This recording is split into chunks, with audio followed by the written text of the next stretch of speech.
Hey, everyone. Hello. I am Kelly Carol Barnacle Keene.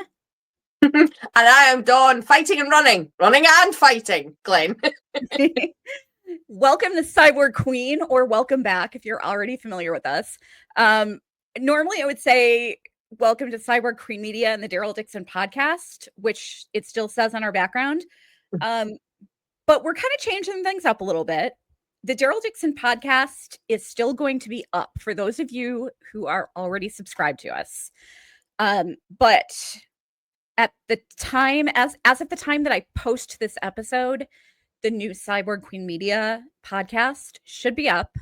So look for that wherever you listen to podcasts. Like I said, the old Daryl Dixon podcast will still be there just for anybody who is already subscribed. And we will put the new episodes for this season on both podcasts. But going forward, anything that's not on Showtime is going to be on the Cyborg Queen podcast.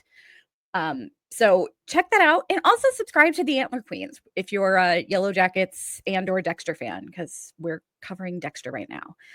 But yeah, we're just kind of consolidating because it's a lot easier. Yeah, it's easier to keep everything together. Yeah, it is. I had big ambitions with like having a different podcast for each show, but and also kind of because I like coming up with names and logos, but like, yeah, it's not worth it. And and consolidate the views and the listens, and maybe get people to discover some new shows that they're not already watching. Yeah, who knows? Exactly. Yeah. But Dawn and I will be here covering the season 3. We will. Of the unfortunately named Daryl Dixon spinoff. Yeah. And there's going to be 8 episodes for season 4, right? Yes. Yeah. 7 for season 3 and 8 for season 4. Oh, so, there's 7 for season 3. Yeah. So we're getting an extra one this season and 2 extra next season. So that's exciting. I did not know that. Yeah. 15 in total compared to 12 for the first 2 seasons. Gotcha. Well, if you haven't been paying attention to the news coming out of Comic-Con, San Diego Comic-Con was this past weekend. And they made the announcement that season 4 is going to be the last season. Yes. I wasn't super bummed about that. I'm just kind of like, yeah. I mean, I didn't see this lasting forever, No, exactly. They're not being very clear on what comes next, although they seem to be suggesting something will. The actual quote that David Zabel, the showrunner, said was, "This is closure for this part of the Daryl and Carol story." So we don't know. And Scott Gimple was asked, "Do you have more ideas for these 2 characters?" And he said, "Yes." So there's a lot of up in the airness about whether it will be Daryl and Carol in something else, if it'll be Daryl or Carol, one or the other, perhaps, or if we're going to get the much mooted big reunion with all of the characters. They're going to, Michonne and Rick come together. I don't know about Negan and Maggie because they're in the future, so I'm not quite sure how that would work. But this is what I think. This is what Scott Gimple wants to work towards and always has, is to get the core gang back together. So I don't know if that's what comes next, or if we're going to see Daryl on another solo adventure, or they are going to do what we certainly wanted them to do, which was change the name and have a different show, which is the Daryl and Carol show. No idea. Which leaves everybody feeling a bit on edge, because you don't know. If we knew it was just ending, that's an end and that's solid and you know what's happening and you can deal with that. But when there's this uncertainty, it makes you a bit, not sure where this is going to go and how it's going to be left. So, we'll see. We'll find out. Yeah. For those of you who don't watch Dexter, I was telling Dawn earlier today, it's the Dexter universe is kind of a good one to pay attention to in this respect, because they ended the original series. The series finale is widely considered one of the worst TV series finales of all time. Mm-hmm. It was terrible. And then 10 years later, they got this idea in their heads that they wanted to make it up to the fans because they knew they dropped the ball. So they came out with this series, New Blood. It was going to be a 1 season and done kind of thing. 10 years later, Dexter dies at the end of it. He was supposed to be dead. He got shot in the chest. Was supposed to be dead. Like, you're thinking, okay, there's no for him to be alive here. Like, he's dead. And I love that Michael C. Hall was honest about this. It's basically like, yeah, I just got really depressed because it was all these years later and he just loved being back in it so much. And he was like, and he called up the producer. He's like, is there any way we can unkill him? So we've now got Dexter Resurrection, which starts with him waking up from a 10-week coma. Oh, yeah. But they've made it very clear that Resurrection and New Blood are kind of the same series. Like, it's a direct continuance of that. But they've got completely different names. But I mean, like, even the opening is the same and everything. Like, yeah. Dexter has a very iconic opening credits, which they've replicated in the prequel. So for this series, they don't have any of that. They just have like a title slide, and then they've got what I think is kind of cheesy looking 3D text. Oh yeah, with like the name of the episode, like kind of integrated into the show, and then the names just pop up on the screen, and it's the exact same style as New Blood. So it's like they make it very clear that this is the same thing, but it's got a brand new title. So it's I don't know. I mean, maybe this is the end of Daryl Dixon, but not the end of Carol and Daryl. Exactly. Yeah, could be. I mean, Norman, in his statement, Norman did say, this isn't the end of Daryl Dixon, or, this isn't the last you'll see him going kind of thing. Melissa didn't say that. So that's got the fan base a bit nervous that Daryl's going to go on and Carol is not.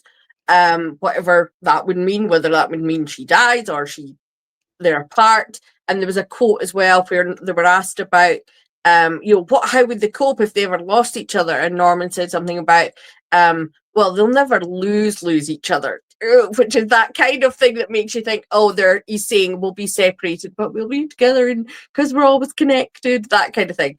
But at the same time, Melissa has been quite cagey what she was saying on the panels. She was more, well, let's just focus on season 3, and she was being very enigmatic as well. So, maybe it's all that it's still in contract negotiations right now, and they can't say, one way or another.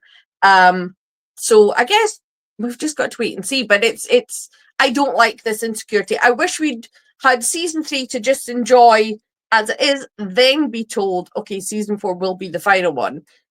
I think it's just distracting from season 3 because you're placing onto it all the significance because the next one's the last one, whereas you could just enjoy it as season 3 on its own if you didn't know it was going to end with season 4. But I think people said that about The Walking Dead as well, that they wish they hadn't known in advance that season 11 was going to be the last one. So AMC is a weird beast.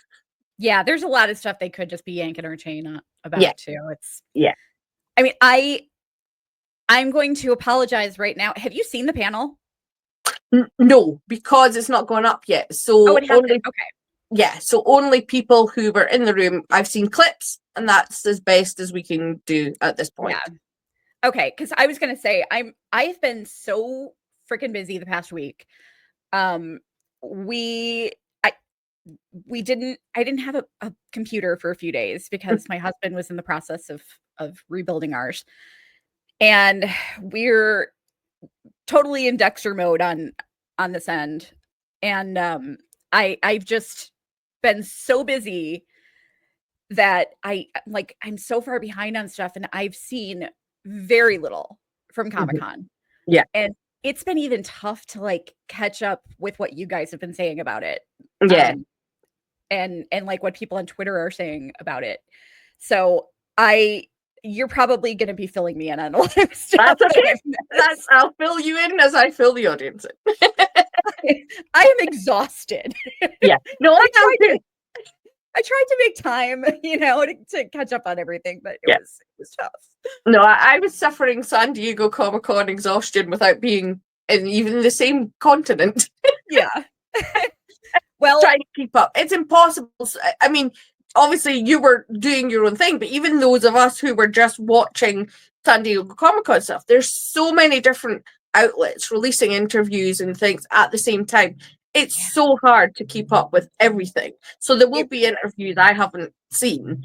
I thought I'd seen them all, but possibly not, and there will be stuff that comes out after we've recorded this.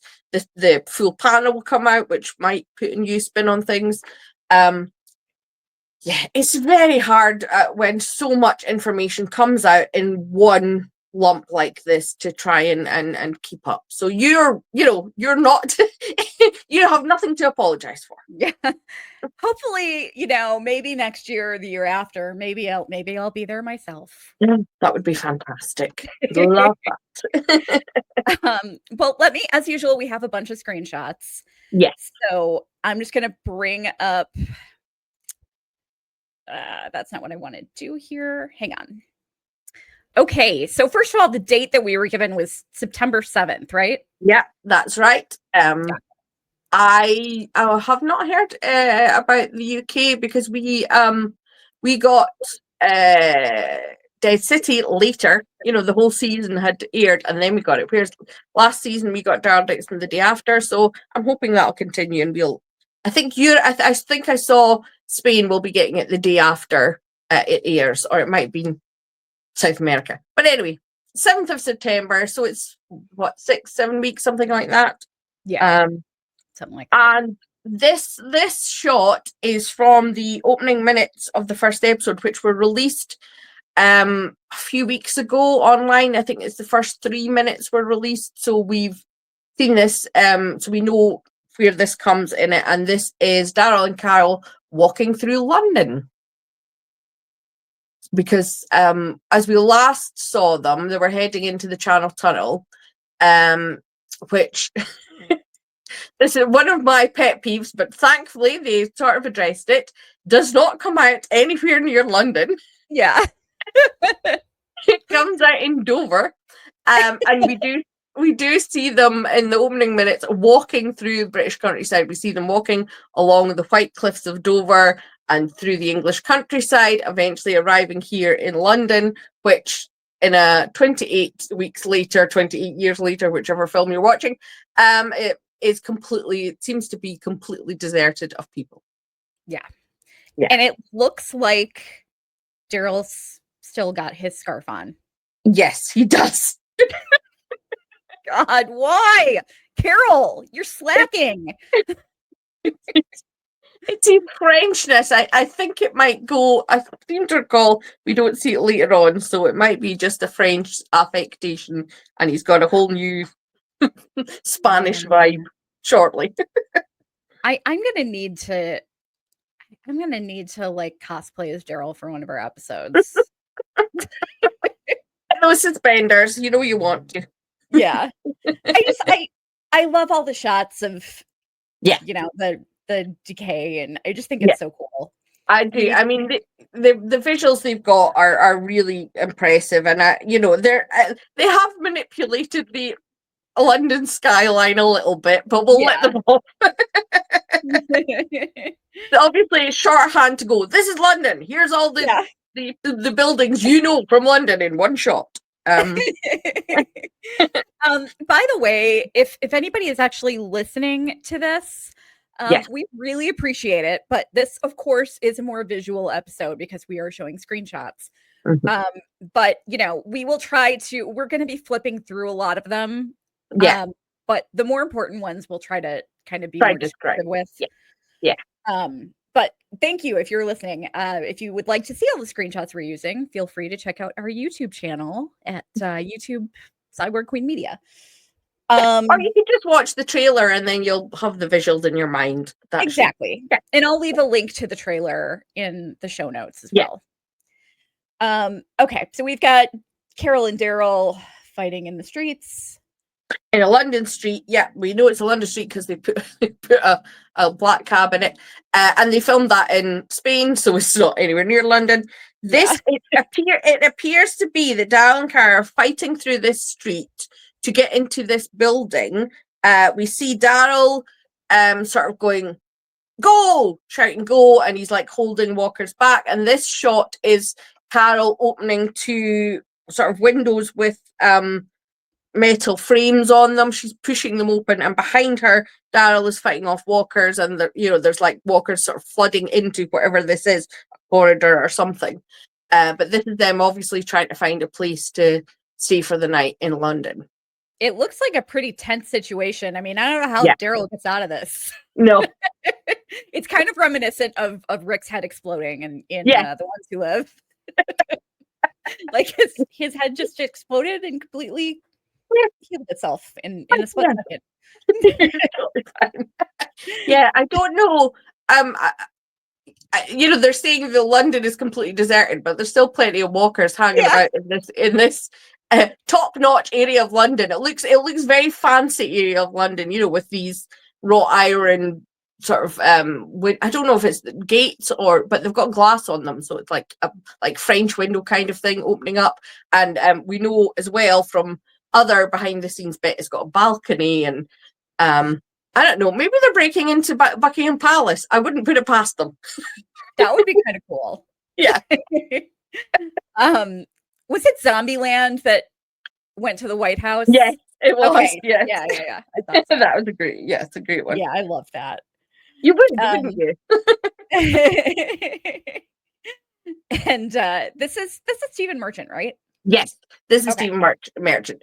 He, for those who don't know, he is the co-creator of The Office and another British show which I hugely recommend called The Outlaws, which has Christopher Walken in it, which is a sort of comedy drama, crime drama about people who are on I don't know what you call it in America, but community service. Instead of having a jail sentence, you have to do community service kind of thing.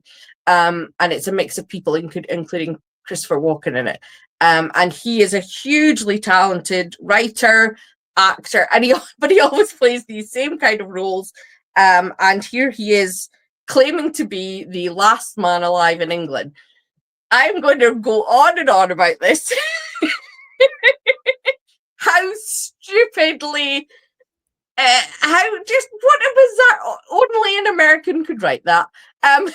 Because on earth could there only be one man alive in Britain? I think he says England, but we'll just say Britain. In a country which is an island, which has a huge canal network in it, which has hundreds and hundreds and hundreds of castles with huge high walls and moats and gates that can keep walkers out. Yeah. I just don't think it's realistic. I'm glad that I'm eligible. This conversation is making me glad that I'm eligible for Irish citizenship, because if the zombie apocalypse ever happens, that's where you want to be. Yeah, they gotta let me in. I'm a citizen. Even my mum is very much not rich, and she lives in a retirement apartment, but even hers has like huge high walls around it, and she's like, this is great in the zombie apocalypse. I've trained her well. There's so in Britain, because of the age of so many buildings, they're built with hugely thick stone with high walls, and castles and things are built on the top of hills for the very purpose of being able to see invaders and things like that. So I just think it's ridiculous to say that there's one man alive in London. I get the comedy of it, that he's the last man alive. That's quite funny. But I would have said London. I would have just stuck with London. He's the only man alive in London, because densely populated areas are going to suffer. So and London has like 9 million people in a tiny space. So yeah, definitely. I didn't realize that he was behind The Office. Oh yes, yeah, co-creator, co-writer, and extras as well. If you've ever seen that, yeah, I'm not a huge Ricky Gervais fan, but I'm a huge Stephen Merchant fan. I think he's hugely talented and underrated, and yeah. Well, I love both versions of The Office. Oh, there you go. And I actually love I think I prefer Michael Scott's yeah Steve Carell's Adam's Michael Scott, but Ricky Gervais's character was a lot of fun to watch because it was so much cringier. yes that's why I'm not a fan, because the more cringier, just I can't deal with that, so I like the gentler American version. I hear you. But so Stephen Merchant is playing Julian. I forgot to say what his name is. And he, in one of the little behind the scenes things, we saw him. He appears to abseil down the building that Daryl and Carol are staying in, and greets them. So he must sort of hear or see them coming and goes to find them, because hello, it's actual people, like Princess when she met Ezekiel and all those people in The Walking Dead. Oh, he should try to find his way to the US and meet up with Princess. They've both been alone for so long, they'd probably get along. Yeah, they would be really cute together. Yeah, so they have dinner together, and in that scene he says, I can't drive the boat myself, and we see Daryl sort of go, So it looks like the three of them are going to go on the boat together back to America. That's the plan. And we see them going down the Thames. Yeah, I like Carol's little smile. Yeah. Face. I think if you look, Carol's at the tiller, so she's in charge. She's the captain of this ship. Nice. And I get the sense that she would be delighted to be back on the water again and heading home, Yeah, definitely. More decay shots. Yeah. Which, like I said, I love. Yeah. They're driving into a nasty storm. Yes. We knew this from filming, that their boat pretty quickly obviously gets caught up in a storm, and neither the boat nor its occupants cope well and end up in the water. I think the boat capsizes, gets damaged, and hello, Spain. Yeah. I love this line that Carol says, I don't think this is Maine. Yeah. I liked that too. Yeah. I liked that too. That was cute. And I was just going to say, I think Carol is quite badly injured from what's happened. Yeah, her head looks pretty messed up. I mean, it looks like she's got a pretty big gash in her head. Yeah. And that looks like, did Stephen Merchant make it? But it looks like there might be another person. I believe that what that happened there is, I just want to give props to the editors for making it look like Stephen Merchant is in more than one episode. Well done. Good try. No, it's there's a young couple, Roberto and Justina, who appear to rescue them, and it looks like them and possibly there's another character, Paz, on a horse. I don't know if she's in that shot. It's very far away, but they seem to find Daryl and Carol and bring them home to their little town, which to be looked after, because Carol is injured. If you remember the very first teaser and the famous Carol naked shoulder shot, it appears that she's really damaged her shoulder in some way, because through all these clips we see she's holding her arm across her, and there's a clip just released today of behind the scenes where her arm's out of her coat, like she's holding it sort of like that, like dislocated her shoulder or something, anyway, quite severe. Yeah, gotcha. And we see them here. Yes, that's the entrance. Yeah, and that's Paz that's on the horse. She's a character who seems to have quite a large role in the series. And they're approaching this town to try and have some sanctuary and get some medical help and allow Carol to rest up for a bit. I love blonde horses. I just don't see them. I don't see them very often. No. Yeah. So this is them looking at all around at the town that they've just arrived at, which seems to be thriving. Yeah, definitely. This is Oscar Hineta. Yes, this is Fede, who appears to be somebody in charge of the town, and he's not keen on letting Daryl and Carol in. I have such a crush on this man already. He's gorgeous, isn't he? Beautiful. I mean, gorgeous and well dressed. Yeah, both of us do enjoy a man with long dark hair and a beard. So yeah, we're in our element in season 3. I'm just digging his style. Yes, very, very nice. We like a in the UK we call it a waistcoat, but a nice fitted vest like that. He in the behind the scenes that was released today, we see Daryl and Carol sitting at a table speaking to him and asking Daryl, saying, "Is there some place we can rest up?" And this guy says, "I'm sorry, we don't let outsiders in." But obviously he does at some point. Whether he lets them in immediately or something happens and they have to come in, I don't know. But sorry, Betty, you're not going to have a choice. No. It's not the Daryl, show. You'll be grateful if your entire town isn't dead in 2 days. Yeah, exactly. You're going to let them in and everyone's going to die because of it. That's how it works in The Walking Dead, okay?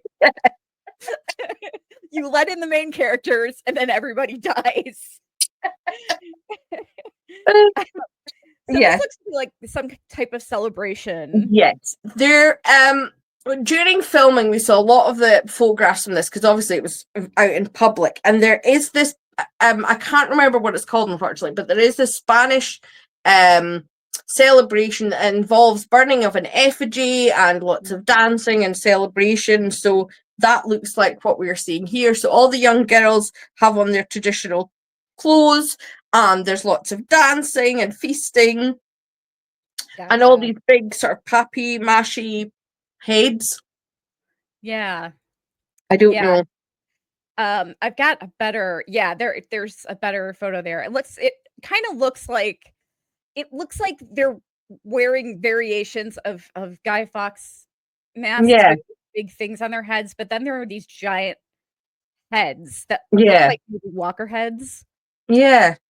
So I don't know whether maybe this is their sort of like Guy Fawkes, you know, we in the UK we burn an effigy of Guy Fawkes as a sort of celebration. Yeah. Celebration of him being captured, celebration of him trying to destroy the government. We won't say which. But maybe this is their sort of, if we burn an effigy and we do this to sort of keep ourselves safe from walkers. I don't know. That's my speculation. Yeah, it's interesting. Yeah, and then there's this. Yeah, this is real. I'd love to know what's going on here. Yeah. There's a bunch of walkers chained together. Yeah, in a sort of cage, and I don't know.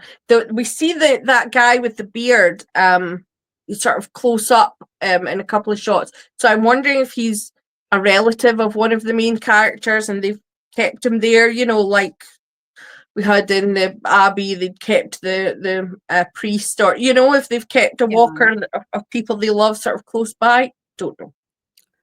That'd be interesting. Yeah.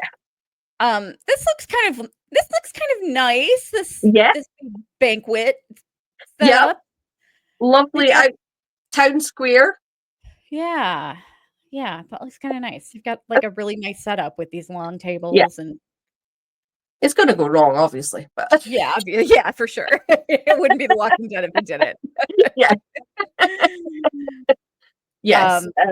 I don't know what Oscar. It's where, Oscar asks them. Fede, sorry. Oscar. Sorry, Fede. Yeah, Fede. Oscar's the actor. Fede asks them how they got to America in one of the clips, and Daryl goes, "Oh, by boat," and then Carol's like, "And plane."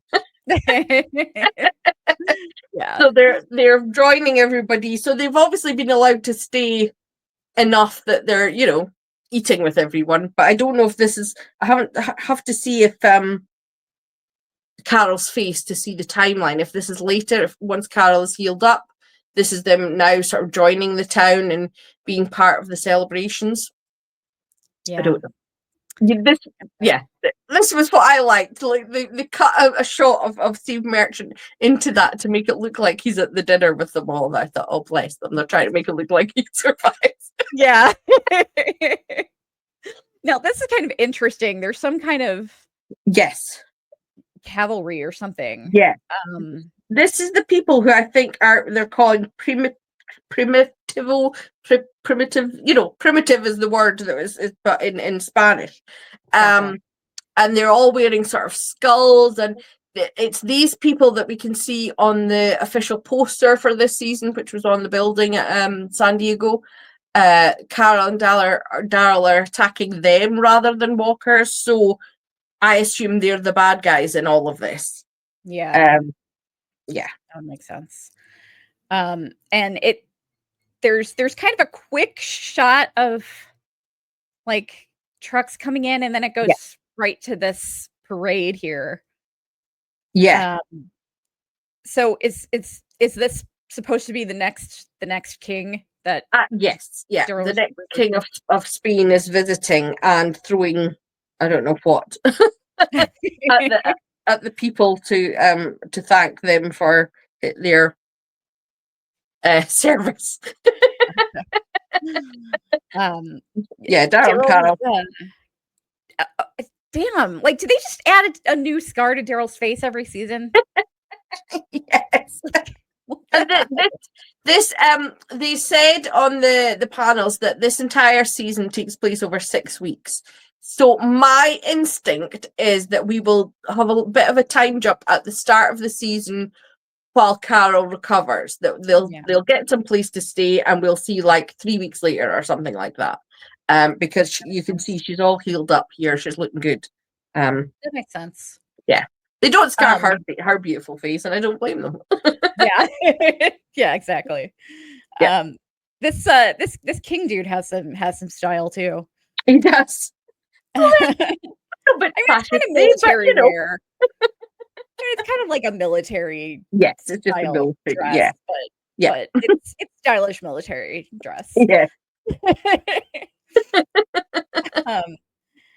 I love this shot of the woman in the middle. Useful, isn't it? Yeah. Oh, at this point in the trailer, they're revealing that there is this deal that goes on that they don't know who, presumably the king and his people, take one daughter from the village, one young woman, for unknown purposes, and in exchange the town gets protection and guns. So that's the deal that is going to be at the center of the plot for this season of Daryl and Carol obviously do not like this and are going to help the town fight against it and save the young women from the town. It's another Negan. Yeah. Yes, exactly. Now this close-up, I assume that they zoomed in on these two people holding hands for a reason. I'm not sure who this could be, but there's a close-up of two people holding hands. Yeah. I don't know if it's like if there's something bad that's happening. I think it's two women, and I think it's Justina that is who we get a close-up of it just after this. It sort of scans up and then we get a close-up, and I believe she is the young woman to be sacrificed. Okay. So I'm assuming this is either her friend or her mother or her sister. Doesn't want to let her go, doesn't want her to be taken. Gotcha. Okay. There she is. This is Justina, right? Yeah. Yes. Played by Candela. Stunningly beautiful young actress. I think she's 20 or 21. Candela Sita. Apologies for pronunciation. Gotcha. Yeah, she is gorgeous. Yeah. Yes. She is absolutely stunning. Now who is this? We see a guy being dragged away. Do we know who Yeah, this is? I don't know if perhaps that's Justina's father and he's Okay. trying to stop her. I really have no idea. Or it could just be a guy protesting. Some more shots of the trucks. Yeah. And then we've got Daryl talking to wait, what's his name again? Antonio.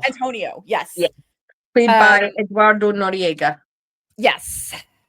And he's Daryl is, I think Daryl's talking to him about the protection, the security / extortion racket, which is what he calls it. Antonio called him. Yeah. So Antonio's the one that's like standing up against this, and in the background you can see Paz again leading somebody away. So she seems to be very active in the town in some way.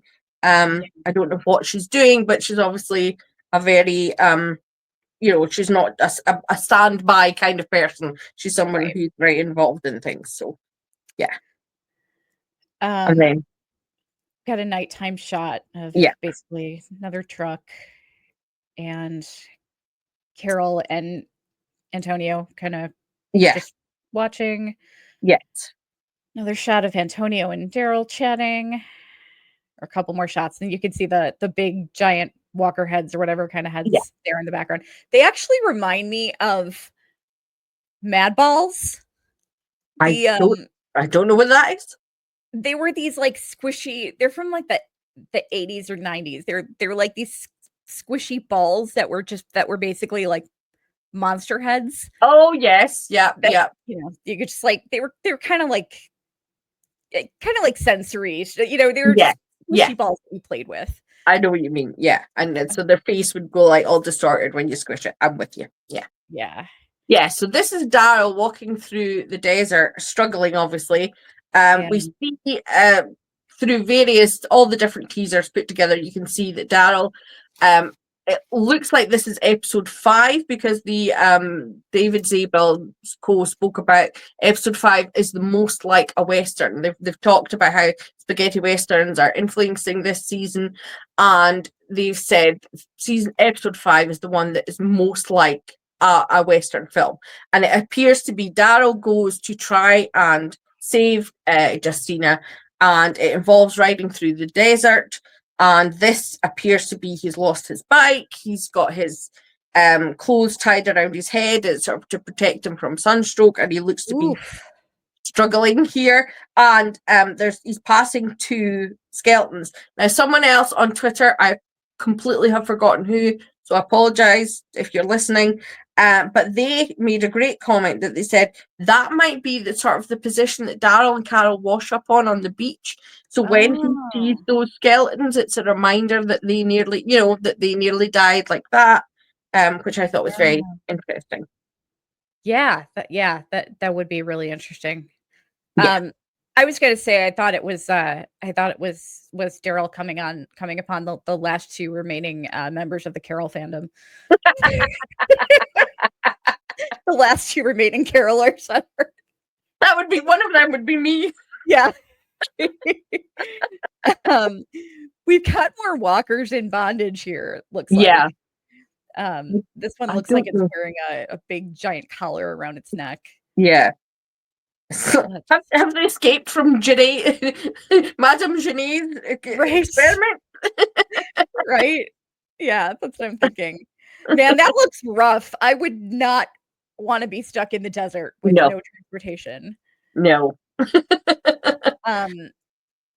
Carol is like challenging Daryl here. Yes, it appears to be that this is when we saw this shot from filming, somebody much further away so you can see the whole thing. It looks like Hugo, who is Justina's boyfriend, is injured, and Antonio is attending to him, and Daryl and Carol are speaking, and Carol is saying to Daryl, we can't just leave them, we have to do something. And Daryl's just like, oh, let's just go home. But Carol's like, no. He's like, it's nothing good ever happens when we get involved with people. Right? Yeah. Hang on, my screen is getting weird here. I'm so sorry.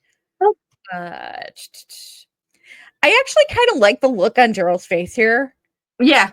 It looks like he looks surprised. I was like, okay, we're doing this, are we? I thought there was another clip from one of the teasers where he and Carol are obviously in the house that they've been given to recuperate, and he's saying to Carol, let's just stay out of everybody's shit, will we? Yes.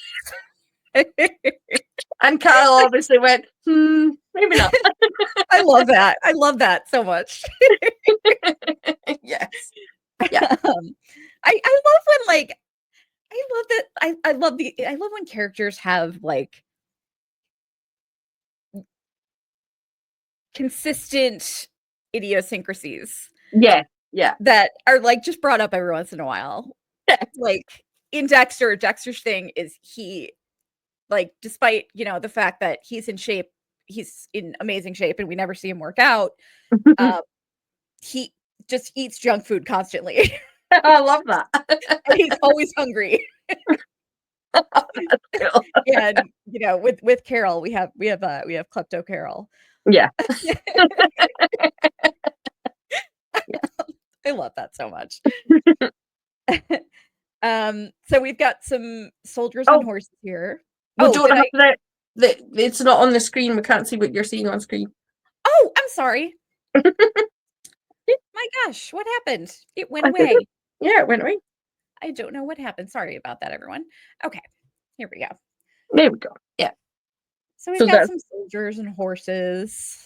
It looks like there's people in the backs of the trucks. I don't know. I can't really tell. That looks like the same car that the future king is riding in. Yeah. Yes. And we've got a nice landscape shot here. Yeah. With it's got a name, but I can't remember. Jesus. No, I can't remember either. I should have looked it up before we started.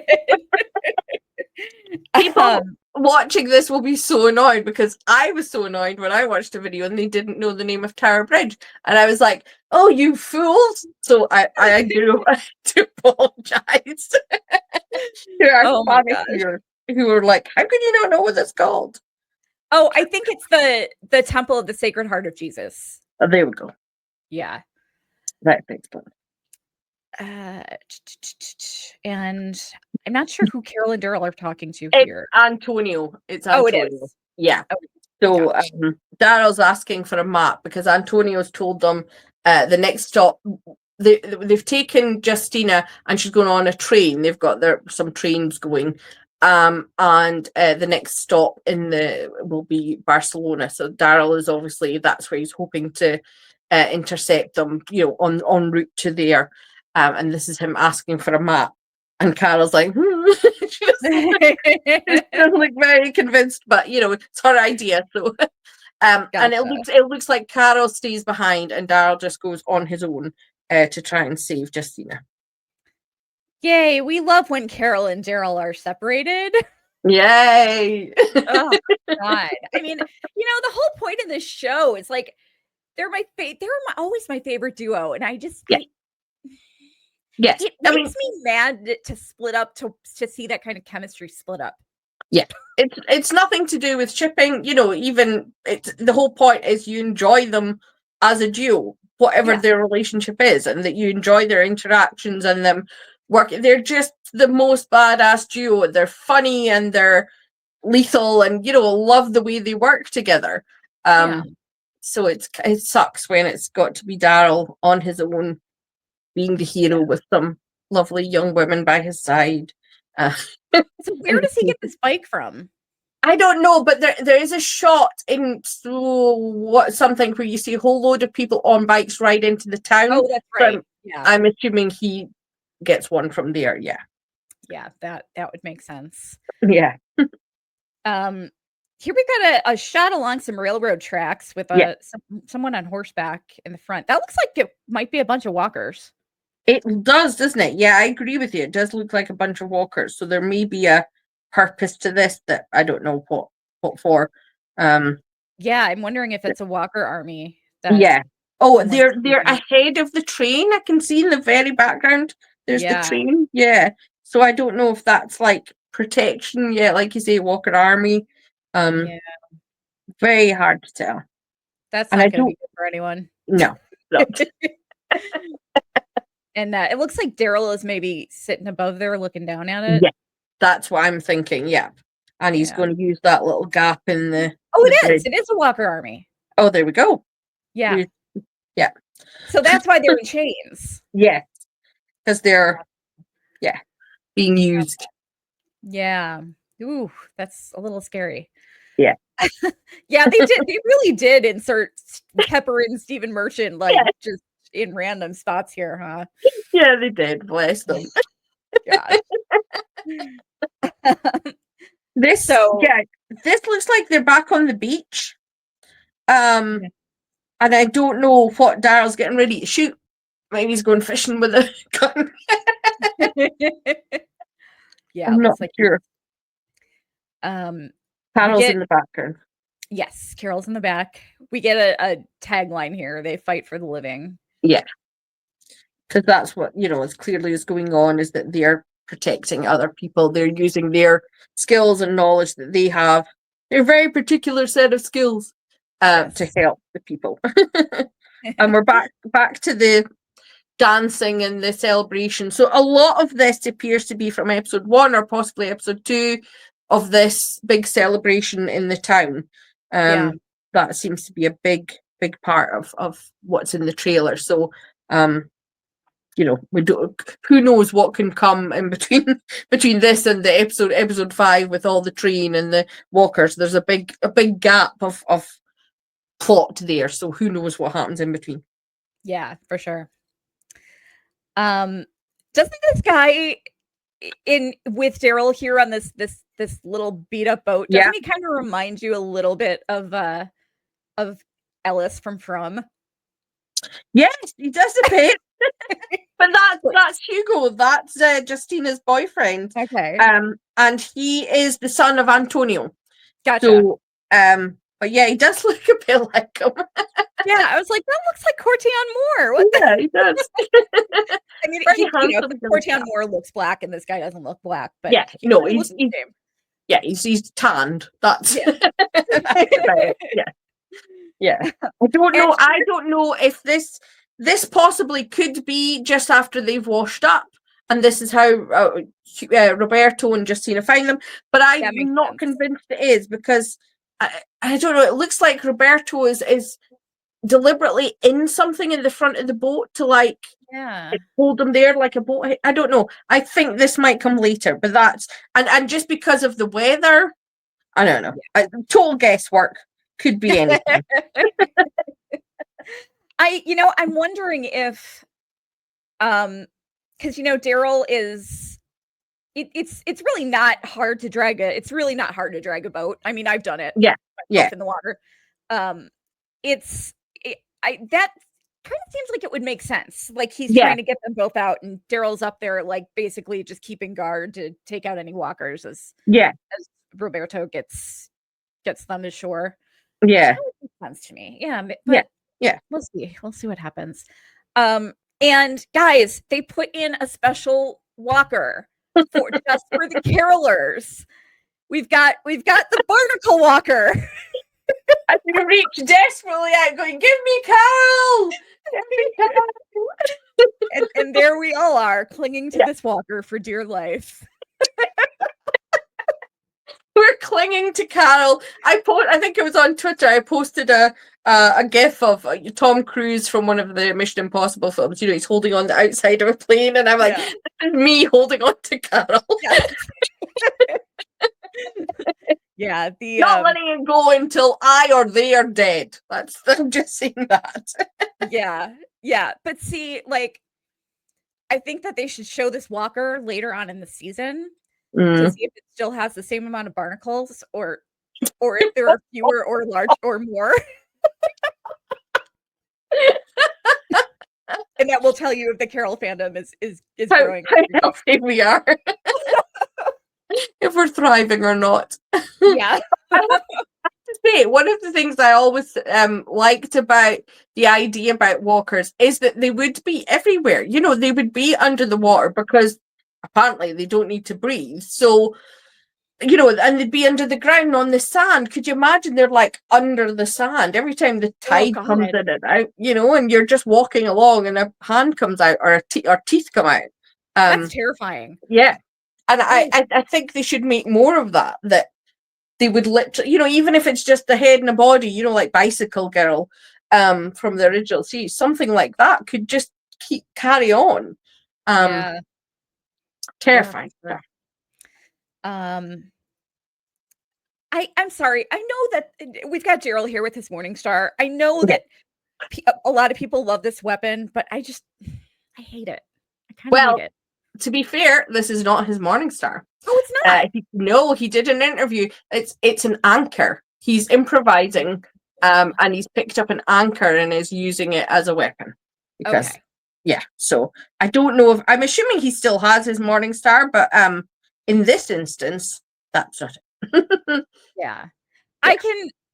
If it's an improvisational thing, then that's fine. I just think it seems really ineffective. Yes. You've got to wind it up. Yeah. And yeah. You're as likely to hit yourself in the head. Yeah, exactly. Exactly. We have Fede and Carol is screaming at the top of her lungs. I don't know what she's screaming. I think she's screaming incoming. From what we see in the next shot, which I think is possibly a ball of burning walkers being fired over the wall of the town into the town. Yeah, here we go. Wow. That looks pretty badass. It does. It really does. Yeah. And when you see it hit it hits the back of a van or something and it breaks up and you can see that it is all, it's people. Yeah, there's just body parts everywhere. Yes. Yep. So that's nice. Lovely. We've got another shot of Daryl and some burning walkers. Yeah, it appears to be some kind of siege on the city. Assuming what's happened is Daryl's gone, rescued Justina. She's on the train. He's rescued her, brought her back to the town. So now the town are on the king's shit list. Yeah. So him and his primitive or whoever his people are attacking the town. And this is a siege, and Daryl and Carol are helping protect the town. Gotcha. Because they're experienced in that. Yeah. Wait a minute. I want to go. Never mind. Forget I was going to say anything. I'll get back to that in a second. So we've got a truck basically busting through the doors. Yeah. So I'm assuming that's the start of this siege because it looks like golden hour possibly, and the other shots are taking place at night. Yeah. So that's my instinct. I don't know. Are those partial walkers on the grill on the front?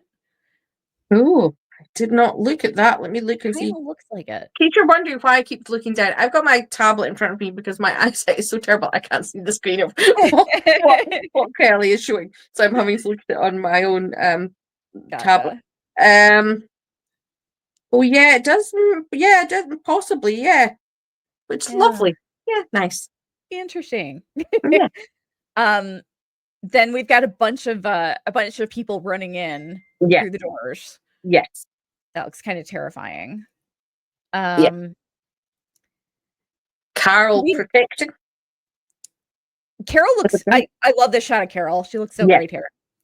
I love her outfit. This is her sort of woolen jacket she has on, and that she has like copper colored trousers, which just it looks fabulous. I'm loving the clothes they put her in this season. They're great.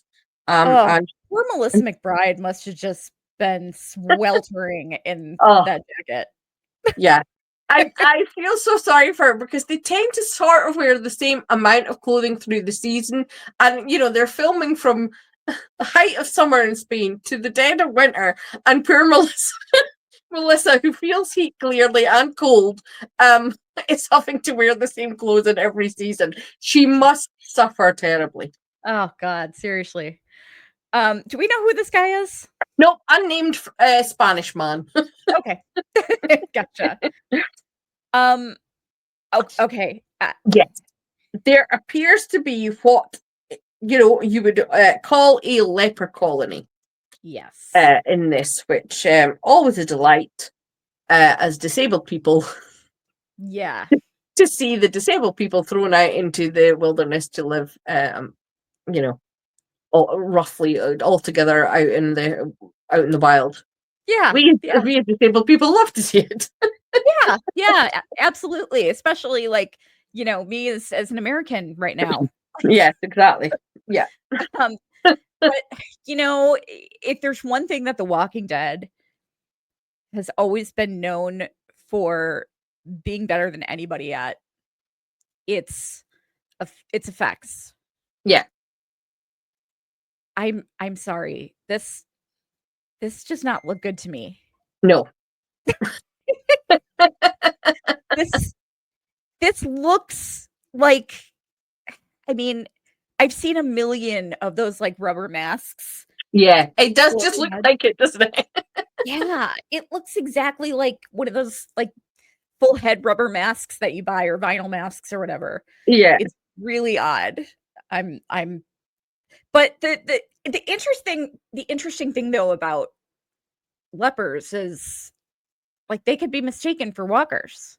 Yeah, exactly. That is a very good point. Yes. So that's kind of interesting. It's kind of like another Whisperers type scenario. Yeah, yeah, exactly. Yes, like, you don't know. It's interesting. I know, and if they're in a state where an infectious disease could take out the whole place, as we saw in the prison. So if you've got something infectious, tuberculosis or whatever, they are going to put you out in the wilderness, because if you can't cure it, you're a danger to everybody. So as horrible it is in their situation, it seems more understandable that just for the betterment of the whole group or town or whatever, you might have to go away. Yeah, I mean, let's face it, it's if we experienced the zombie apocalypse for real, walkers would not be the biggest threat. It would be infections. I mean, like you could die from a paper cut. Exactly. One of my favorite things that I've ever seen on a show was in this past season of Yellow Jackets, when Mari dislocated her knee. Yeah. In the pit, and Ben was explaining to her, like, you could actually die from this if you don't pop it back in, because your leg will swell, and it'll cut off circulation, and you can get gangrene, and then you're just gonna die. Exactly. Yes. From a dislocated knee. Yeah. It's kind of crazy to think about all the ways that you can die. Any small injury could kill you because they don't have the antibiotics. And yeah. And if we all lost our glasses. Yeah. Oh my God. Seriously. My husband would be screwed. You'd be screwed. Yeah. I'd be okay. I just wouldn't be able to I just struggle with reading really small print, because I just now started using Walker until it was like here. Yeah. I just started using readers in like the past 2 years or so. I finally had to start. And I think I need to stop using them so much, because I've had to go up on the magnification already. Oh, yeah. Like, ooh, okay, I think I'm becoming a little dependent. Yes. Paul McCartney swears that's why he doesn't need to wear glasses, is that he's done eye exercises his entire life. So interesting. Let's look at Paul McCartney's example. All right, so here we've got a group of people on bikes. Yes, this is obviously where Daryl gets his bike from. Yeah. One of these people, yeah. It looks like we've got some kind of altercation between Daryl and this guy. Daryl's throwing him to the ground. Yeah, on top of the train. This is obviously part of this very Western inspired episode. It's a cliche, isn't it? The fight on top of a moving train. Yes. Seriously, like you're gonna call it a Western and then show this in the trailer. Please be a little less cliche, please. So, but yeah, you're right. I think they're hugely proud of this. I said, they were asked about particular bit that they were excited about, and I think they said, these stunts on a train are amazing, and it's it's going to blow everybody's mind. So for those who love that kind of action stuff, that's the scenes for you. Well, fight choreography is always fun to watch. Mm-hmm. But and sometimes The Walking Dead doesn't necessarily have a bad reputation with fight choreography. No. It can be hit or miss. Sometimes it's great. I kind of vaguely remember them having a really awkward one last season, if I remember correctly. Yeah, I think that there was the one that went on for ages in the nest, and we were just like, yeah, Daryl's going to kill them all. Let's just move on. And it looked weird, like we couldn't tell what Daryl was doing. Yes, yeah. And then at one point, the stunt person was really obvious. Yeah. But yeah, so hopefully this will at least be a good fight sequence. Yes. I love fight choreography is fun to watch. So then we have Fede and this other guy who he's in the background in quite a few scenes. There was a couple of shots of him filming with Melissa. So hurrah, this dude looks like a good guy, whoever he is. That's with Fede. Yeah, and they've got a machine gun going and I don't know what else. I think this is where I noticed in the trailer, one thing I loved in the trailer is we've got a Spanish language version of House of the Rising Sun by the Animals, which I love the Animals. I love Eric Burdon. I love that song so much. I used to sing it with one of my old bands, and it was like one of my favorite songs to sing. But I love this song. But there was this really cool part in the trailer where they were, and I think it was this part where they were shooting guns. And it was kind of like timed to the beat of the song. Yeah. It was so cool. It was very cool. Yes. Yeah. It was like, it sounded like it sounded like drums, like additional drums on the song. It was so cool. The one thing we said, they always get the soundtrack so fantastic on The Walking Dead. The songs they use are always brilliant. So it's the one thing. One of the questions that Norman was asked in Comic-Con was, did they have any songs that connected or they were used as inspiration? And he said that he and Melissa have a playlist that they've had since they were in Georgia for Carol and Daryl and the show. So what would we give to see that playlist? Yes. Please release the playlist. Exactly. Speaking of, that reminds me, I started making character playlists. We have a profile on Spotify. I started making character playlists, and I stopped because I got horribly sick for quite a while. And part of that is my childhood asthma came back, and it's been like wreaking havoc on me. So I didn't do anything for like a month. But I am going to start back up with the playlist soon. So look up Cyborg Queen Media on Spotify and follow us. Right now, we've just got playlists up for Dexter and for Carol Peletier. But I'm going to start putting more together. So take a look at those when you get a chance. Follow us on Spotify. And feel free to make suggestions too. Like you can follow us on social media, Cyborg Queen Media, or on X at Cyborg Queen TV. We're at Cyborg Queen Media everywhere else. X just wouldn't allow us the right number of characters. But or you can always send us an email. You can email me at kelly@cyborgqueenmedia.com or leave a comment in the in this video. If there's a particular song that you'd like to hear on a Carol or Daryl playlist, or even another Walking Dead character. So we got a bunch of people or walkers or both on fire. This appears to be Daryl at the leper colony, I think, because of who cuts to who's speaking to, telling them we need to fight. So I assume he recruits this leper colony to help defend against the King of Spain. So perhaps it's the King of Spain that's put them out. And he's saying, no, welcome back. Come and defend us and you'll be welcomed back, perhaps, or something. Yeah, possibly. I don't know who the young woman is either. I've not seen her in any other shot, so I have no idea who she is. Okay. Yeah, I wonder if she's like a medical type person, because she doesn't look like she is afflicted. No. So she might be taking care of some of these people, or yeah. You would think she would have protection or something. Yeah, I don't know. That was like the king from the back. Yes. Yeah. And his guards, I guess. Yeah. Do we know the actor's name? I don't. I'm afraid no. I don't know his name at all. The only men I saw cast was one of the three men we've mentioned: Roberto, Fede, and Antonio. He must not have a major role, I'm guessing.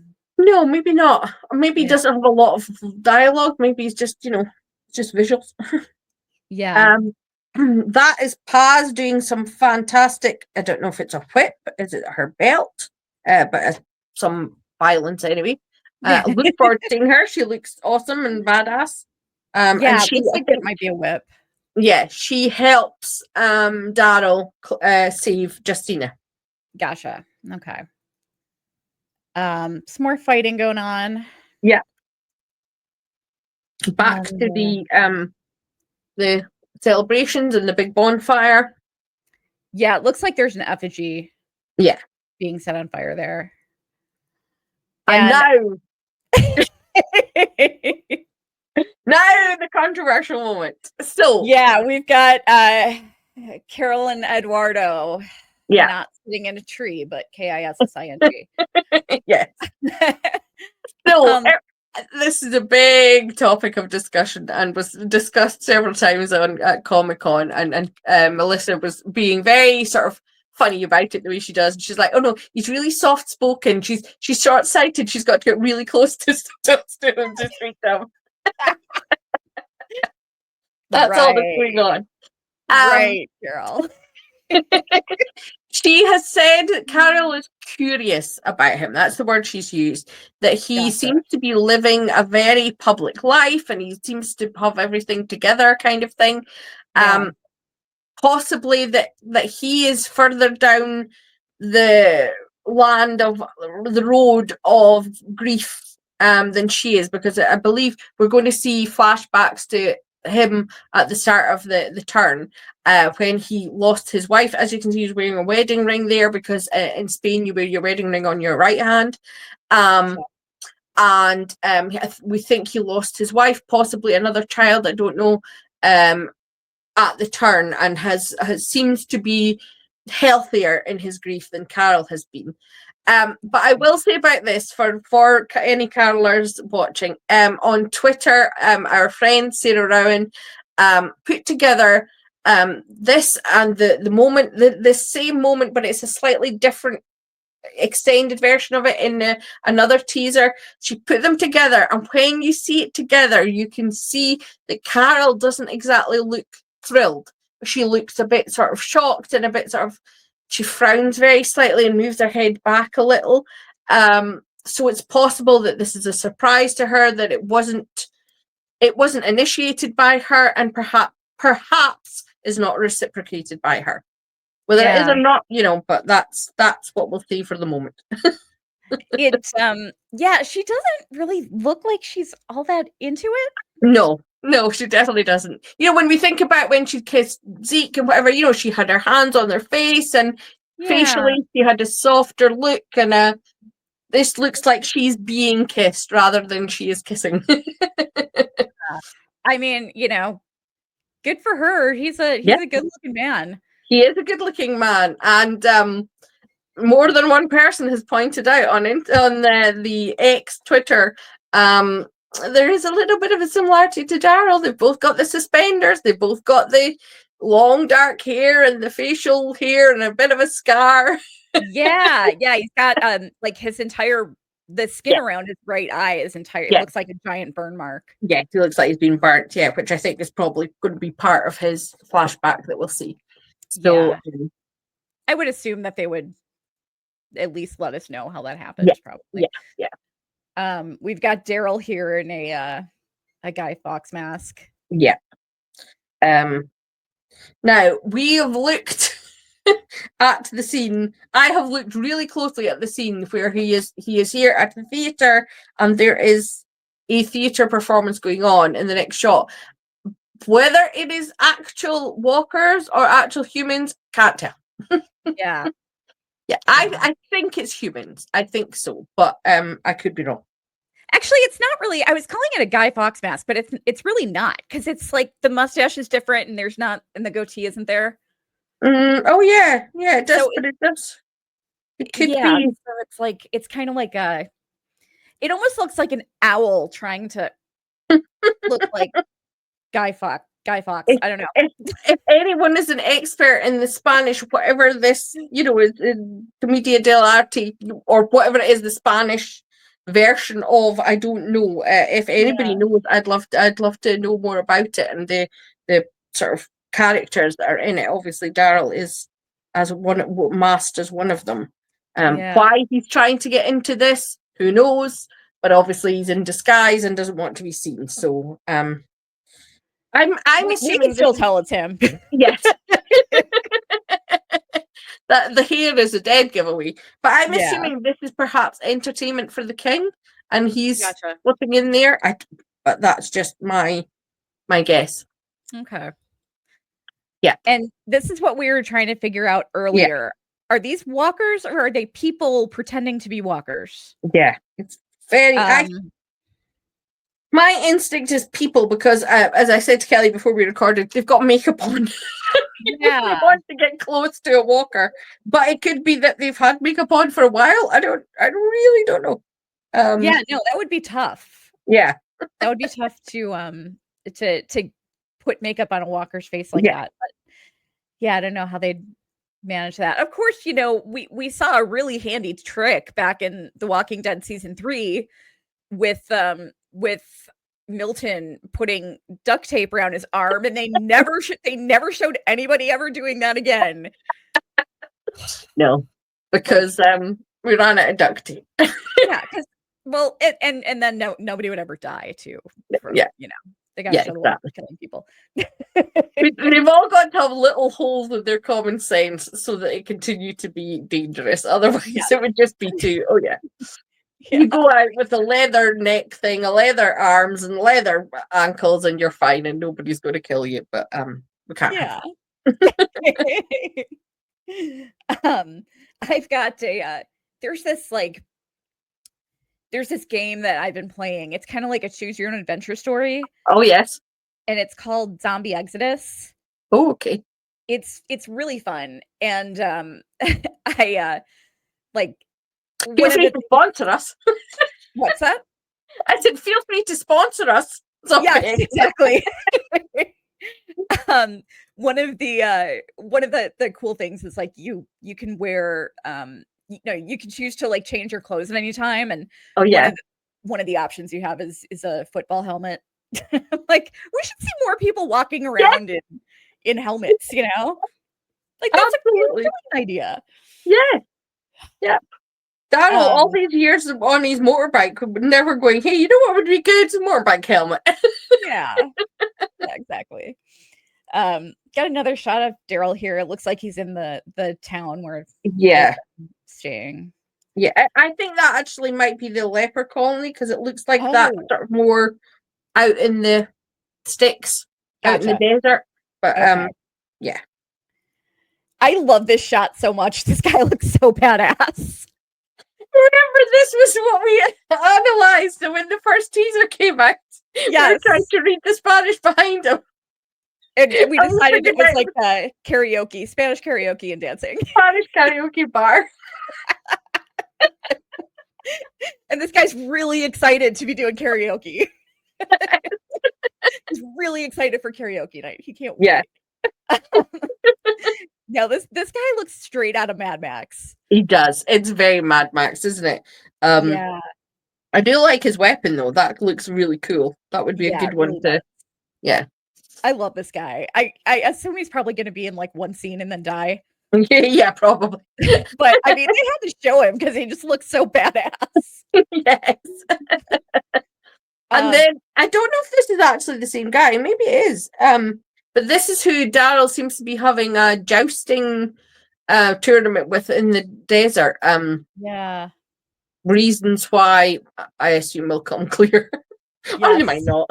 Just like, hey, it's just Daryl. It's the same guy, actually.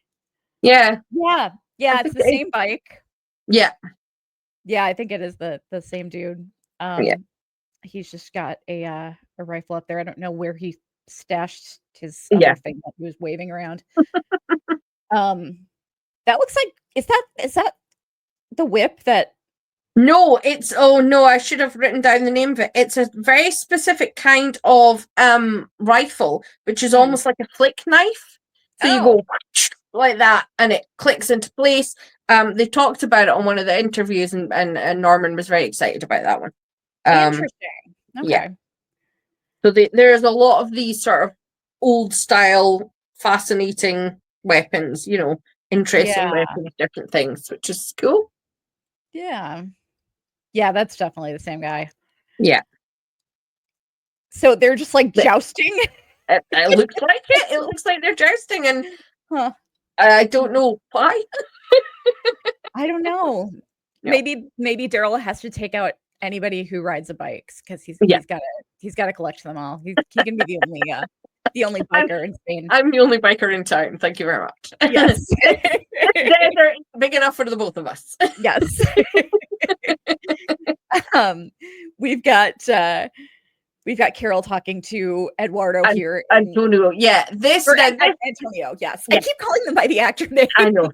Sorry, Norman got it completely wrong in one of the interviews. He's like, no, that's Fede. No, Carlos. And Melissa's like, no, Oscar. So yeah. Very confusing. But this scene the dialogue from this scene has been used in every one of the teasers, and we didn't know who she was speaking to. Now we know it's Antonio. And this is like the theme of the entire season, which is Carol is saying, first you survive, then you survive the survival, and then if you're really lucky, you get to start living again. And she seems to be talking to Antonio about it. She looks tearful, and he sort of nods understanding. Again, Sarah Round, who posted the little clip of it, theorized, and I agree that this is after the kiss, that it's part of what she's saying, why she's possibly rejecting him. But there was a lot of talk about, the reason I'm fighting and running. Norman talked a lot about the theme is that both Daryl and Carol are starting to think, hey, maybe there's a different way to live. It's about quality of life, not quantity. And they're starting to think about things differently. And this is obviously a key scene in that. David Zabel said that Carol is further down the road than Daryl in wanting to live this new life. And I'm not entirely sure how Antonio fits into it, whether she sees that he's living like that and she is like, oh, I'm ready to, or whether she's saying, I'm not ready to, or I don't know. But it is a key moment anyway in this season. Gotcha. That's interesting because it's Dexter is kind of staying along a similar theme as well this season, which is interesting, except a lot messier. Because Dexter's basically he's a serial killer with feelings. Yeah, who can't keep himself away from who needs to stay away from people he loves but can't stay away from them. Yeah. Which in a way is very similar to the problem that Carol's had. Not that she's a serial killer, but she was always afraid to be around people she loved because she knew it meant she had to kill, and she couldn't bear to watch them die. And perhaps it's that she's coming to terms with that that's the life we have to live, and perhaps she can be around people she loves. And this now, my speculation on this, of course, could be completely wrong, but my speculation is that they are watching their boat go on fire, because I believe what happens is at the end of season 3, they're planning to leave on their boat, which has been rebuilt, fixed up, and they are stopped by somebody in the town. And my speculation here is that that's them seeing it burn. Could be wrong. We know there's fire in so many other scenes. They could be watching something in the town burn from the Bolo walkers. But that's what I think. Just from the expressions on their face, the kind of, oh no, look, rather than, it's not sheer terror. It just looks like kind of distress. So that's what I think. But it's nice to see them in a shot together. Yeah, exactly. hopefully we'll get more than what we saw in the trailer.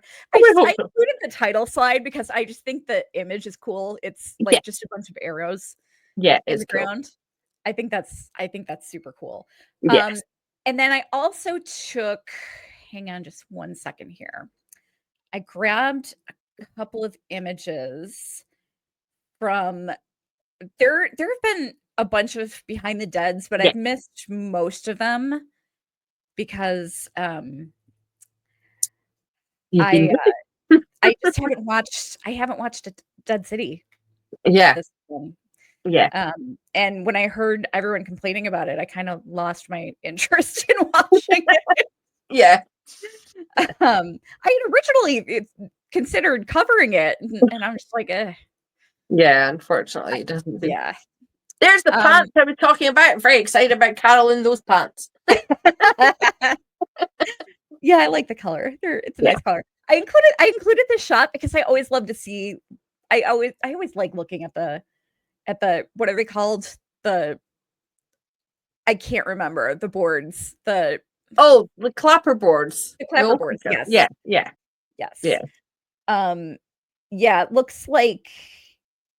I mean, it looks like it's episode 4. I think so. Yes. Yep. Yeah. And that looks like the sort of the day of the celebration, doesn't it? Because it's got all the bunting up. So that might be a clue. Daryl and Carol, 1 to 3, Carol healing. Episode 4, Carol's healed. Just got a nice landscape photo here. Oh, the vistas are stunning. They were in France, and they are here. I'm just, I'm a bit sad. I know that this is not a show that's ever going to attract any attention for the majority of it. But I just feel sometimes that, the cinematography really deserves it because it's beautiful. France was stunning, and so is this. Yeah, absolutely. We've got a hug here between Carol and Daryl. Yeah. What do you think is going on here? It's weird. I'm not sure. It looks like they're hugging over something, like they're sitting quite far apart. And they're on the beach. And the vibe is very weird. It's like Carol is consoling Daryl or reassuring him. Picked up too. Yeah. That's what it seems like to me. He's feeling bad about something or down about something, and I don't know what. We are in for some nun mourning. There's a heads up about that David Zabel and Norman said Daryl left a bit of his heart in France, which was grating. And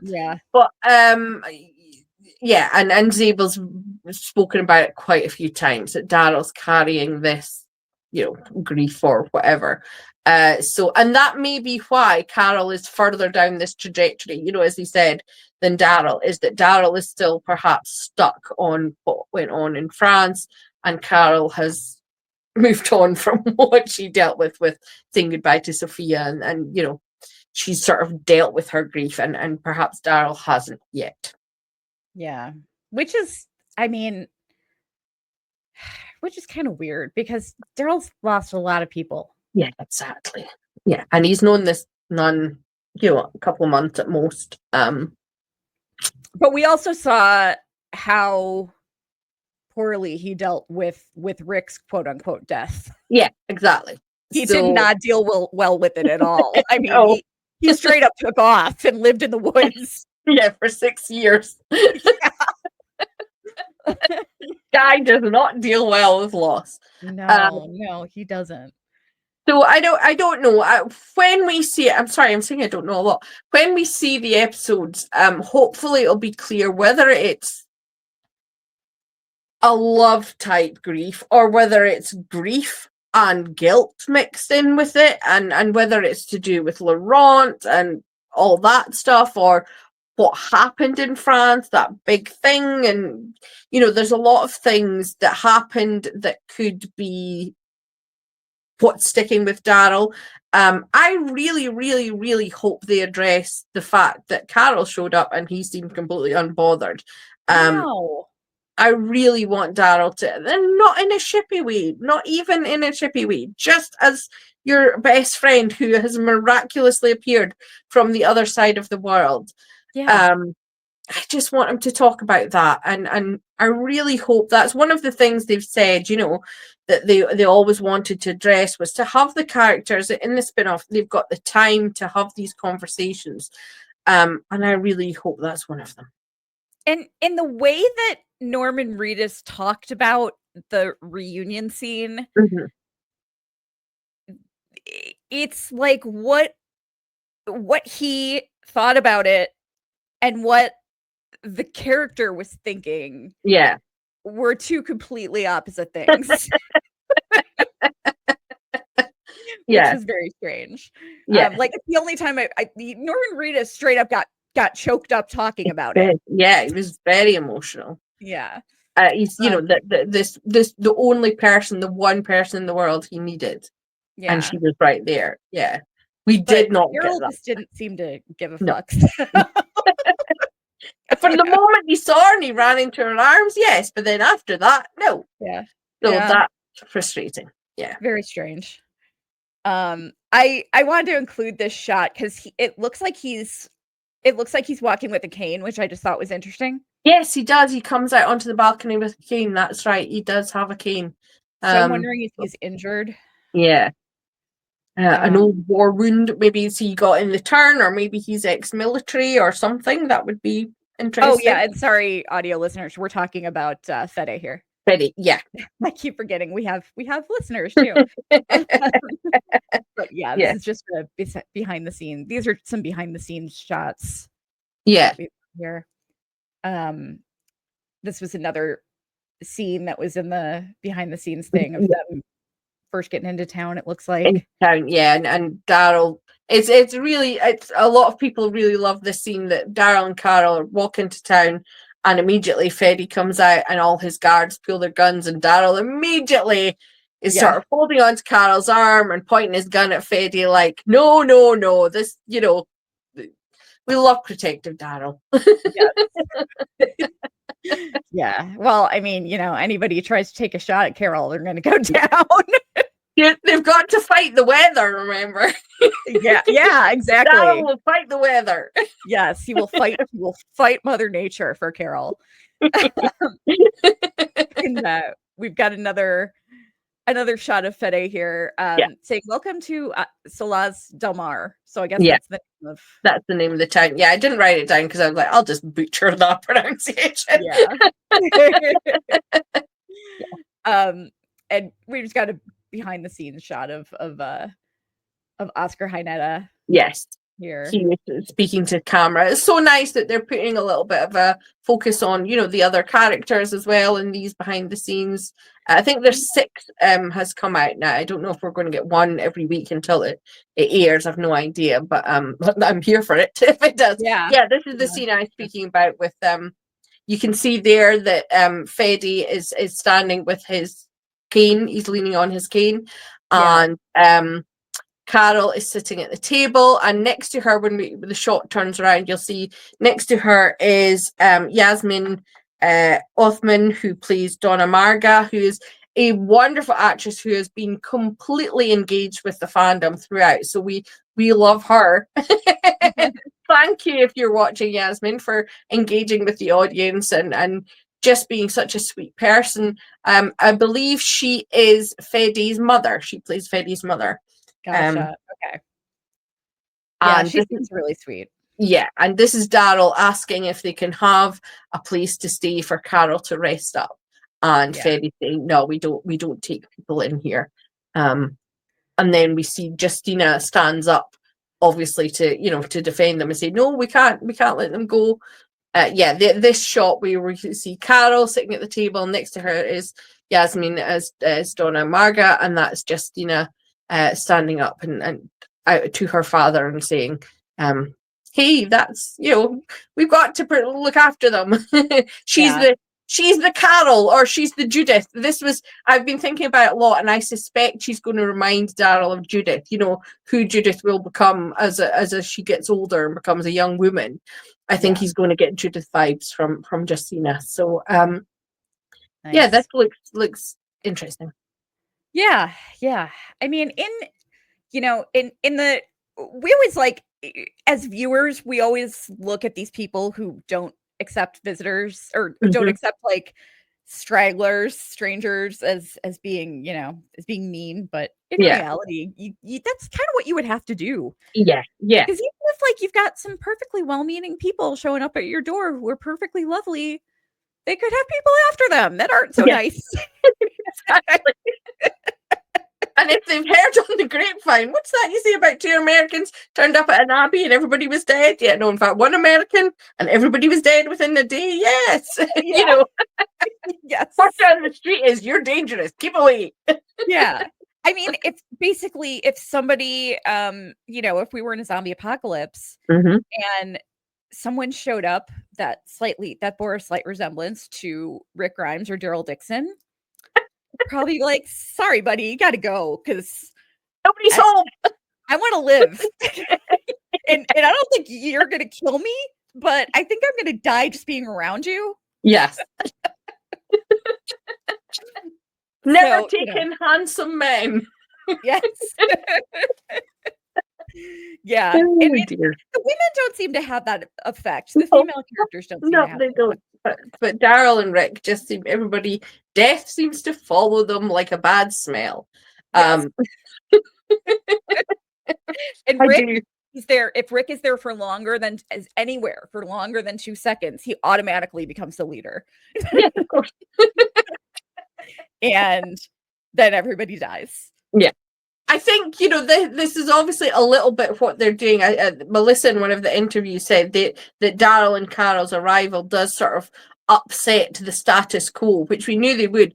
But I do appreciate that. I don't think they're going to be like, Daryl is our new leader. I think they're just going to be there as instigators of things rather than the leaders. And it's quite right, as was in the French seasons, that they recognize that Daryl is a skilled fighter, and so you're going to use that and learn from him. That makes sense. But making somebody a leader just because they've showed up and they're American would not be good. Right. Well, that is our entire mess of screenshots. Is there anything that you would like to share that you jotted down from interviews? Or just there was a couple of things I wanted to say. One was that they've talked a lot about the theme this season is Romeo and Juliet, and that's Roberto and Justina are engaged, and that their love is their families are at odds with each other. So that's Antonio and Fede, and so they're trying to keep them apart. And Daryl and Carol want them to be together, and I think it was Zabel who said, that it really affects Daryl and Carol, that this young couple's story, and they want to get them together. And it made me think of season 1, and when we had the flashbacks to Maine, Daryl and the young guy who's there trying to get petrol gas to get back to his girl, and he says to Daryl, "What's your advice?" And he says, "Go home to your girl." And I thought, I don't think this show particularly has done well in storylines coming along, but I thought that was a really nice parallel and showed a continuing theme of wanting that Daryl and Carol want these young people to have love and to have the person that they love and to have hope. And, Daryl talks about hope again in the trailer. He does mention Isabel because he says a friend of mine, not in this trailer, but in one of the other teasers, he does say a friend of mine said, bet on hope. So he's still using that. But I think that's interesting that they've brought that back from season 1. And in terms of Daryl and Carol and their relationship and what's going to happen, obviously no idea. But I liked the Hollywood Reporter did an interview with the cast, and Norman said, "We're maturing as characters. I guess we're starting to realize things we didn't realize before," which I thought was very intriguing as a caroler. Not that I think it's going to be, "Oh, I realize I'm in love with you." That I don't think that, but I think that maybe it's going to be they're starting to realize the cost of, like, is the cost of going home worth it if they nearly die, if Carol nearly dies, or, and maybe questions like that is what they're starting to realize. And is it worth doing certain things if they might lose each other? So I'm really interested to see how that plays out. If there is a part of me is always hoping for canon. I'm still hoping for canon. I'm hoping this season, because of certain things, my hope is that they've talked about Carol being further down the trajectory, that perhaps we're going to find out Carol does have those kind of feelings for Daryl, not just best friend. That would satisfy me for this season if we just find out that, but of course, we'll have to wait and see. But I think there are seeds that have been planted. Things they've said could completely apply to Carol getting into a relationship with Antonio, or it could apply to Carol starting to realize or verbalize how she feels about Daryl. So it could go either way, which is always fun. yeah, for sure. But yeah, it's funny because I mean, the show kind of established, the original series kind of established that, at least we both believe so, that Carol has romantic feelings for Daryl. Absolutely. But they never really revisited that. So it's possible that they could just retcon that by never revisiting it. Yes. But I mean, we don't know. I mean, we don't, but there are little things that have happened on social media, which I won't get into on here. I don't want to get anybody into trouble. But there's little things that have been on social media that make me think it's a possible. But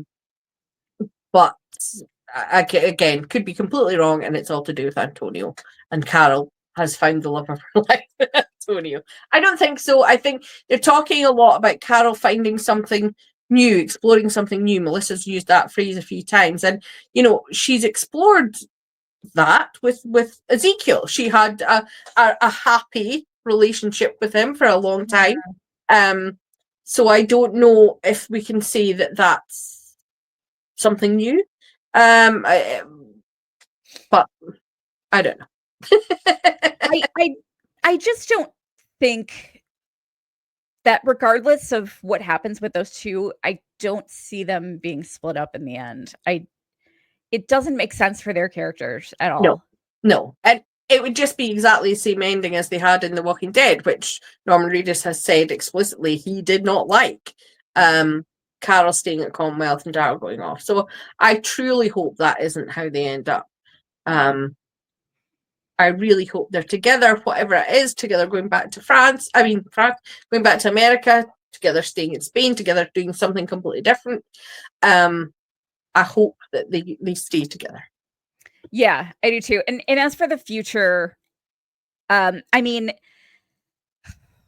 can't remember was it Daniel Percival that said this, or was it somebody else who described Daryl and Carol as being the centerpiece of the Walking Dead universe going forward? I think it was Scott Gimple, I think. Oh, was it? Okay. Sure. Yeah, I think so. Gotcha. So it would be interesting if this ended and then Dead City kept going. Yeah. So I'm curious what's gonna be happening with Dead City. I mean, I think the ratings were pretty abysmal. Yeah. For this past season. Both. It's possible that both shows are being wound up earlier than planned because of the ratings. The ratings are so bad. I mean, they're still good for AMC, but for any other show, they're really bad, and they're getting lower, and that's not what you want. You want to be building an audience. So it's possible that the AMC have said we're pulling this sinking amount of money into this, and we're doing something else, something that somebody else has mentioned, a friend of mine has mentioned, is that might be come into play is the tariffs. Filming in Europe will cost too much, and they may have to bring it back to the US for production because of the tariffs. So that's another consideration that AMC may be looking at for reasons why they might pull the plug. Because I do think they haven't said this was always the plan, and I do think they intended to go on longer. So I think someone has decided this is ending, whether it's AMC or someone else, but I get the feeling it's been done to them rather than they made this decision themselves. Gotcha. Then that makes sense then that they may have plans to continue after this, like in the US. Yeah. And the only way that I would see that working is if Carol and Daryl made it back to the US and they got intercepted on their way home by one of the characters that we know saying like something happened to the Commonwealth and it's all gone. Yeah. And there's like there's a community of some of the old survivors, basically whoever they could get to come back to the show. Yes. And they'll take them there. But I mean, they can't, like, I would imagine it would be tough to film in the same location. Yeah, I think so. Have to recreate the sets and yeah. I don't know how much of that. I mean, Alexandria, we know, is completely gone, the set. Yeah. And they've sold off that land, so we can't go back there. Yeah. I believe Commonwealth, the sort of main buildings, is a permanent set. I think it's on Tyler Perry's studio lot. But I wonder if they might do what the show was originally intended to do, which was to be a US roadshow of Daryl and Carol going around different places. Yeah. And they could do, and the original intent, which was that the main show would keep running, their show would run alongside it, and every so often they would dip into the main show. So I could see something like that happening. But again, it's dependent on who they can get, because I absolutely guarantee that AMC wants Rick and Michonne back. It's a question of what Andy Lincoln and Denai are willing to do, because especially Denai has a very extensive career and in other directions. She's a screenwriter and a playwright, and there's lots of things she could be doing. She has films in the pipeline, so she doesn't need it.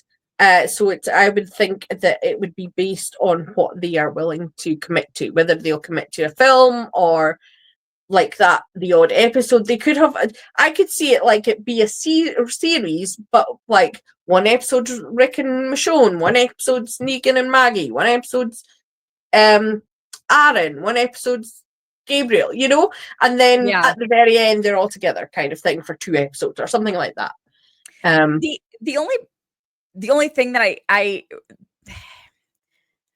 the one big problem that I see casting wise with that would be the kids. Yeah, unfortunately.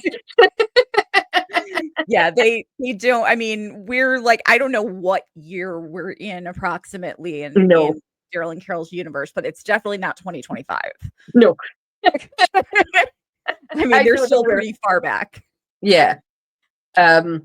Yeah, I don't know. And as I say, Maggie and Negan are like 5 years ahead of Daryl and Carol. Yeah. So that complicates matters a lot as well, because Herschel Jr. is a teenager. Yeah. So I don't know if they would do that and bring it back with say it's years later for all of them.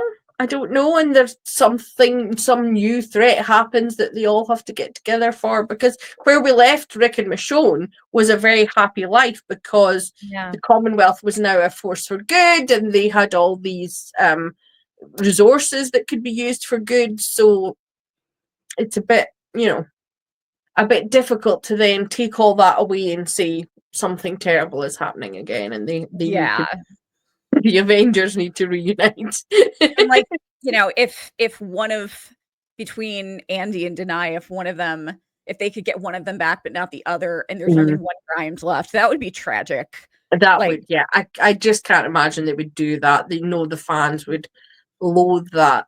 And it's very hard even to imagine Rick or Michonne would want to leave their family voluntarily. Yeah. So I don't know how they could do that without it destroying what the happy ending that we got at the end of The One to Live. It would need to be both of them. And again, I can't even see both of them leaving their children after they fought so hard to get back to them. It would have to, I feel like it would have to be some kind of situation where we revisited the characters from the original series, and we found out that the whole Grimes family picked up and moved to some part of the US because they're working on some really important project out there. Yeah, that makes sense. That all four of them are fine, but they had to go live wherever now. Like, they've gone to Alaska. yeah, they've gone to Alaska, or they've gone to the Florida Keys or something. I don't know. Or Hawaii. They're sunning it up in Hawaii. Yes. Yeah, it's a very difficult thing. I don't know how they're going to do it, if they're going to do it, or I will say this. I don't think the public will, not just me, but I don't think the public has an appetite for Daryl on his own. I really don't. I don't think there's enough there. I mean, the first season of this show wasn't bad, but I mean, I was more interested in all of the other characters. Yeah, unfortunately, yeah. So, I can't see an easy way out of this. But I know what I want, and that's Daryl and Carol together forever. Amen. Yeah, for sure. So we've got a little bit of a spoiler. If you don't want any kind of spoilery stuff, then just check out now. And then make sure you subscribe to our channel if you're one of our viewers, and turn on your notifications. And look for, like I said, these episodes will still be up on the Daryl Dixon podcast for season 3.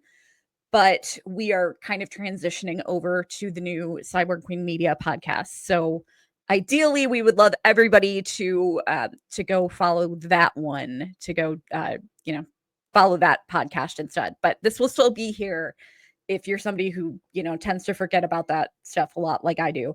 Don't worry, you'll still be able to find at least season 3 stuff on the Daryl Dixon podcast. After season 3, then we'll pull it down. But if you don't mind spoilers, then hi, we're still here. Yes. So we found out that Cadrone is actually going to make an appearance in season 3. Yeah. Which is very exciting. No, it's season 4. He's not in season 3. Season 4. I'm sorry. Yeah, season 4.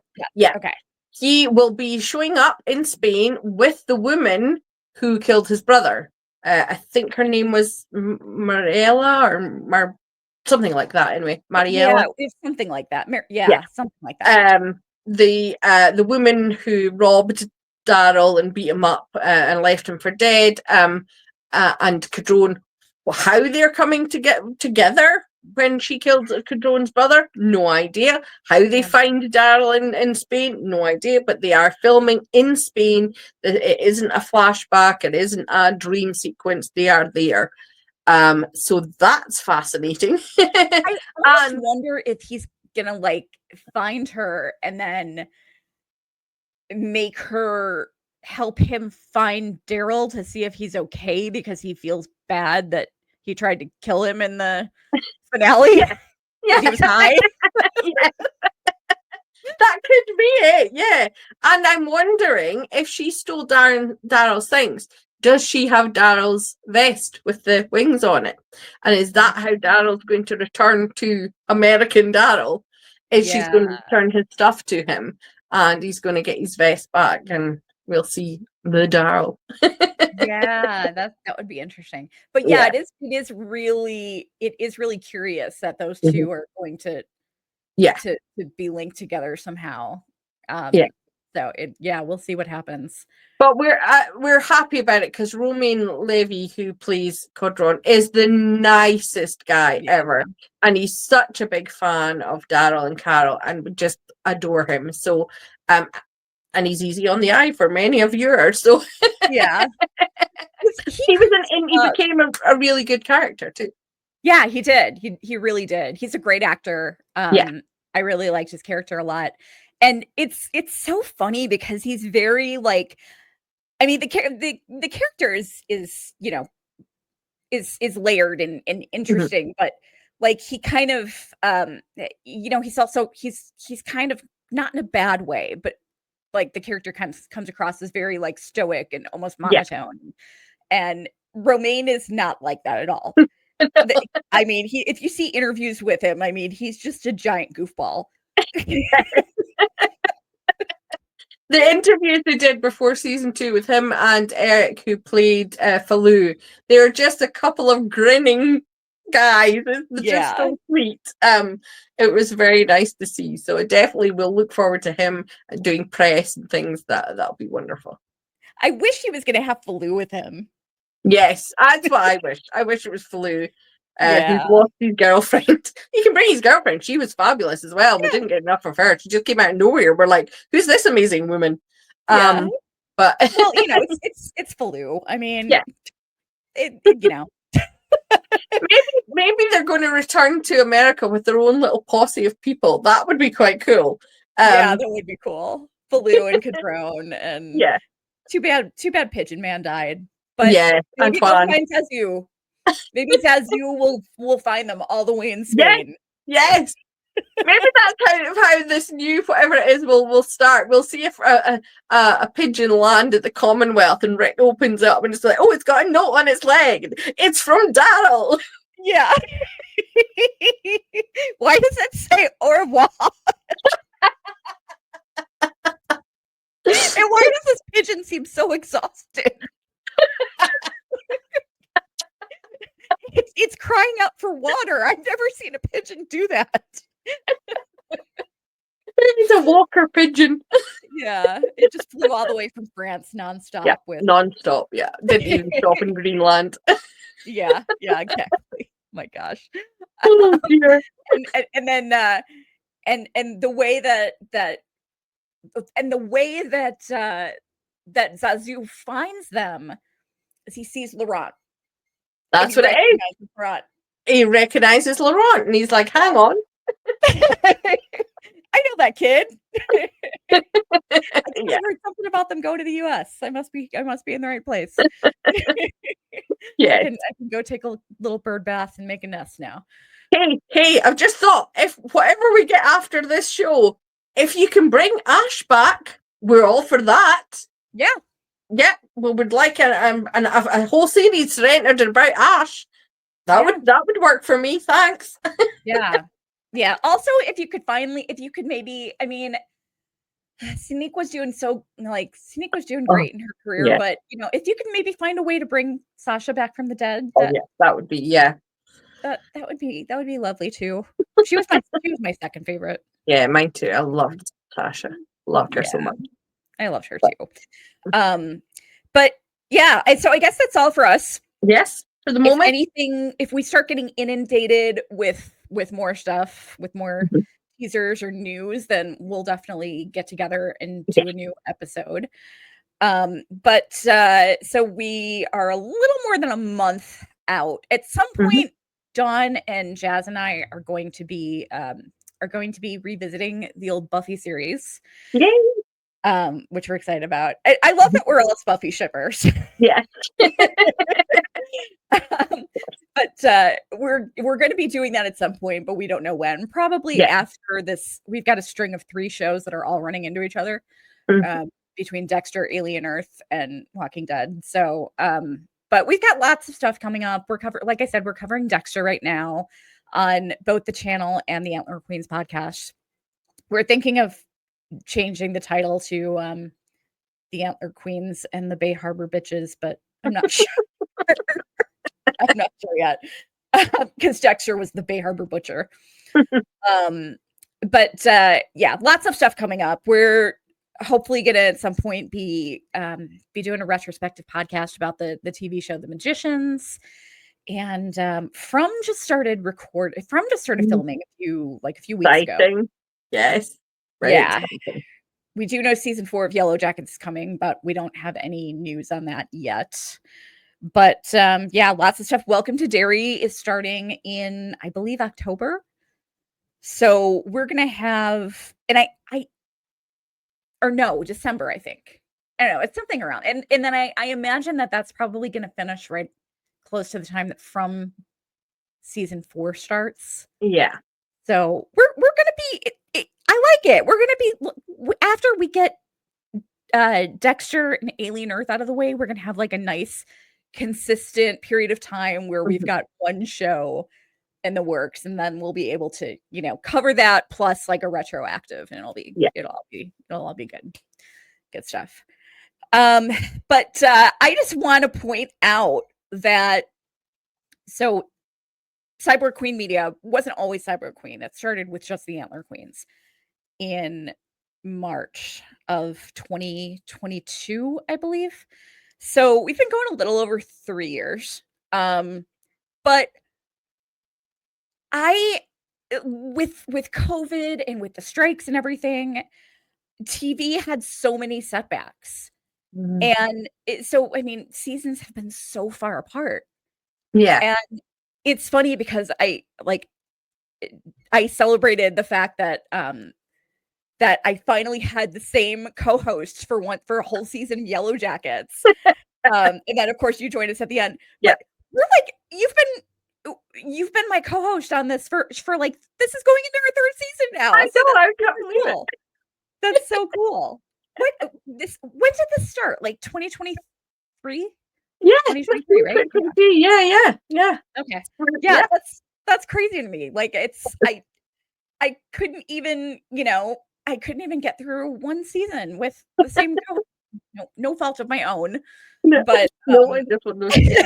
but yeah, it's super cool that we've been together for 3 seasons now. That's Yeah, so awesome. I love it, and I really enjoy it. I always, it's something I really enjoy doing with Kelly. I just, I think you and I are on the same wavelength, so it really works. I think so too. And hey, when they start getting ready to deport me because I've become a dual citizen, I may just show up at your door. Yeah, that's okay. That's fine. I will give you shelter. I won't say no. Stay away. We don't take in strangers. And then some murderous refugee to my home. Yeah, and then some murderous American soldiers will bust down your doors shortly after you take me in. It's with some murderous American soldiers with heavy Southern accents, and all right. Well, that's it for us. But if we don't see you before then, we will see you in September. So, we'll see you then. Looking forward to it. Bye, guys. Bye.